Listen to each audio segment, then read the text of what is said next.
Hello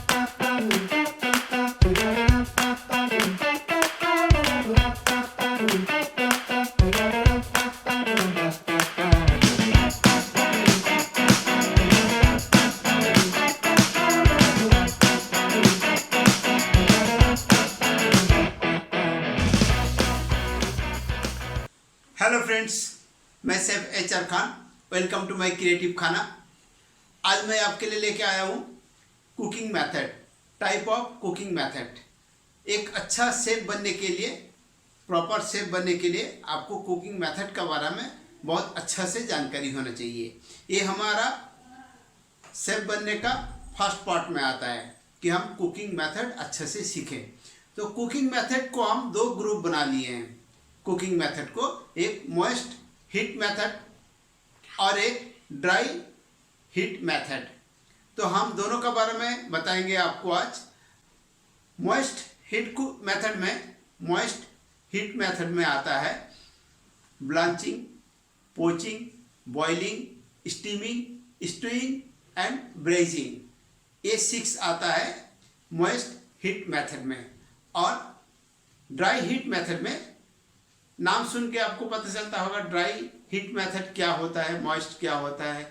moist जो liquid use करते हैं ज़्यादा वो होता है, और ड्राई जो कम लिक्विड या लिक्विड नहीं यूज करते हैं वो होता है। ड्राई हीट मेथड में baking, grilling, broiling, roasting, sharing and frying. Frying में फिर 3 पार्ट है, वो मैं डिटेल्स में बताऊंगा। Number 1, blanching. ब्लांचिंग हम लोग क्यों करते हैं? ब्लांचिंग इसलिए करते हैं जैसे कि वेजिटेबल को हम ब्लांच करके खाते हैं या ब्लांच करके उसको अगर हम रखते हैं तो वो फ्रीजर में बहुत ज़्यादा दिन तक फ्रेश रहेगा और लॉन्ग लास्टिंग भी करेगा। ब्लांचिंग हम एक पानी चढ़ाते हैं और बॉइलिंग होता है तो हम उसको थोड़ा देर के लिए डाल लेते हैं, बहुत जल्दी उसको उठा लेते हैं, ज़्यादा देर उसको बॉइलिंग होने नहीं देते हैं। अगर आपको फ्रिज या फ्रीजर में लंबा टाइम तक रखना है कोई भी वेजिटेबल को, तो उसको ब्लांच करके ठंडा करके अगर आप रखेंगे तो वो बहुत अच्छा रहेगा और फ्रेश रहेगा। नंबर 2 है बॉइलिंग। बॉइलिंग तो आप सबको पता है। बॉइलिंग जैसे कि हम लोग राइस बॉईल करते हैं, अंडा बॉईल करते हैं या दूसरा बहुत सारा चीज़, पोटैटो बॉईल करते हैं, वो है बॉइलिंग। बॉइलिंग टेम्परेचर 212 यानी 212 डिग्री फ़ारेनहाइट से शुरू होता है, यानी 100 डिग्री सेंटीग्रेड जो होता है वो बॉइलिंग पॉइंट होता है, तो वहाँ से शुरू होता है।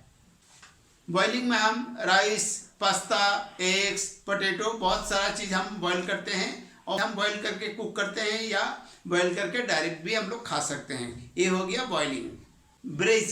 ब्रेजिंग जो होता है वो हमारा जितना इंडियन कुकिंग का मेन पार्ट होता है। मोस्ट जो कारी होता है, मोस्ट जो कुकिंग होता है वो ब्रेजिंग का अंडर में आता है। ब्रेजिंग जैसे कि हम कम पानी देके कोई भी चीज़ को पकाना, जैसे हम कारी पकाते हैं।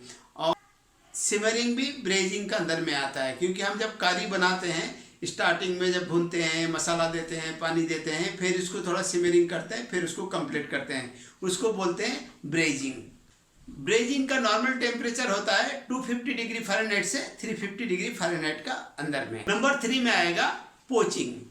पोचिंग जो होता है कम टेम्परेचर में करना पड़ता है, जैसा सॉफ्ट फिश या अंडा को हम लोग पोच करते हैं पानी में, वो होता है। पोचिंग का जो 160 डिग्री फ़ारेनहाइट से 180 डिग्री फ़ारेनहाइट तक, ताकि वो बॉइलिंग पॉइंट ना आए।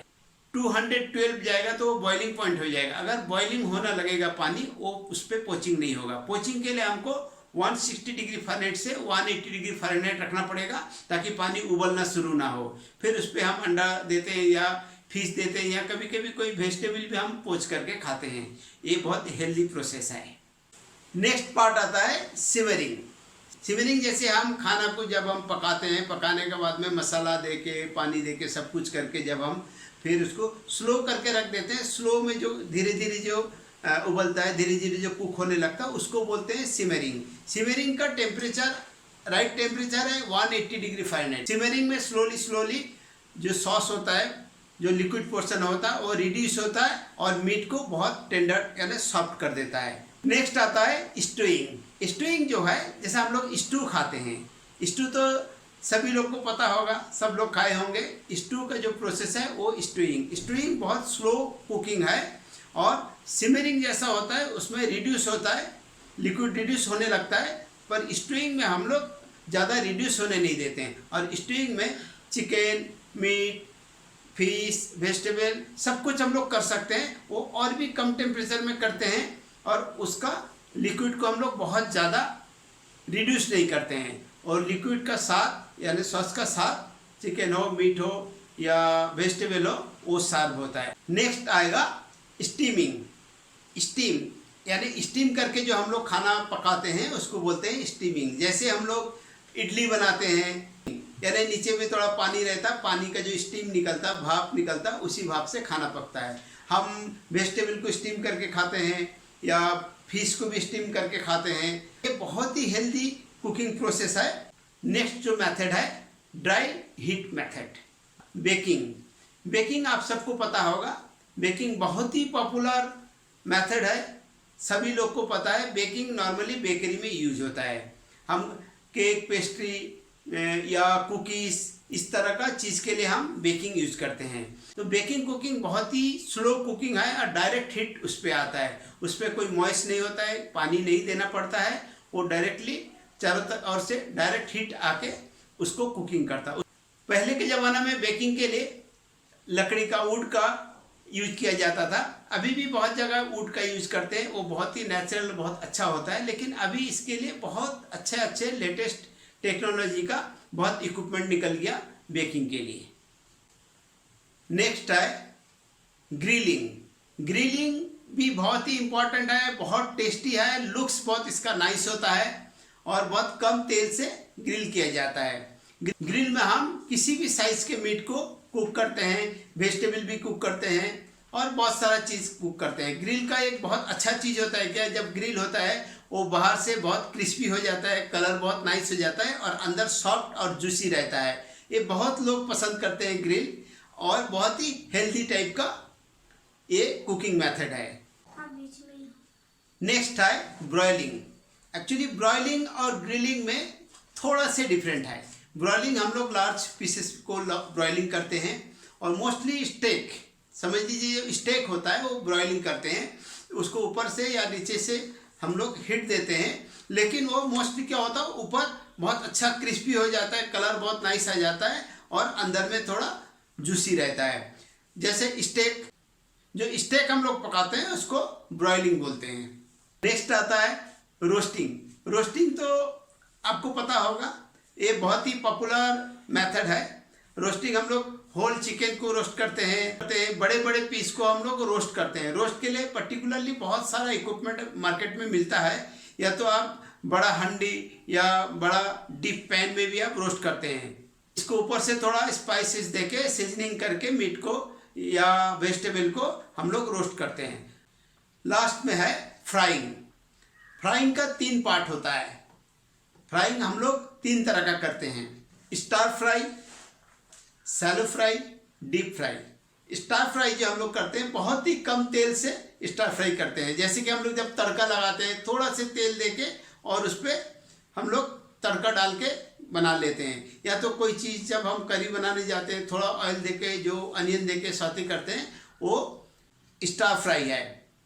दूसरा, सब्जियों को या मीट को बहुत छोटे छोटे टुकड़े में काट के थोड़ा तेल देके टॉस कर लेते हैं, थोड़ा स्पाइस देके, वो जो है स्टार फ्राई है। शैलो फ्राई वो होता है कि हम लोग कम तेल देते हैं। शैलो फ्राई में कम तेल जैसे कि हम फिश को फ्राई करेंगे डिनर के लिए या लंच के लिए, फिश का पीसेस को, तो थोड़ा से नीचे में तेल होना चाहिए, मैक्सिमम 50% तक डूबे, और फिर उसको पलट के हम लोग फ्राई करते हैं, तो उसको बोलता है शैलो फ्राई। मतलब वो थोड़ा से तेल में फ्राई करेंगे, बहुत कम नहीं और बहुत ज़्यादा नहीं। जैसे हम लोग बैगन भाजते हैं, थोड़ा तेल देके तावे में बैगन को हम लोग उलट पुलट के भाज लेते हैं, या बंगाली स्टाइल के जो फिश फ्राई करते हैं, थोड़ा ऑयल देके हम लोग उलट लेते हैं, उसको बोलते हैं शैलो फ्राई। और डीप फ्राई, डीप फ्राई जो है वो तो आप हमेशा देखते हैं हर जगह, रास्ता में या रेस्टोरेंट पे, जो बहुत सारा तेल देके हम लोग डीप फ्राई करते हैं। जैसे कि पकौड़ी, समोसा, उस तरह का हर चीज़ जो हम डुबो के फ्राई करते हैं, फ्रेंच फ्राई, चिप्स, बहुत सारा चीज़ जो होता है वो डीप फ्राई में होता है। दिस 12 कुकिंग मेथड बहुत ही इंपॉर्टेंट है। एवरी शेफ को ये जानना बहुत ही ज़रूरी है। Please subscribe my channel. Thank you for watching.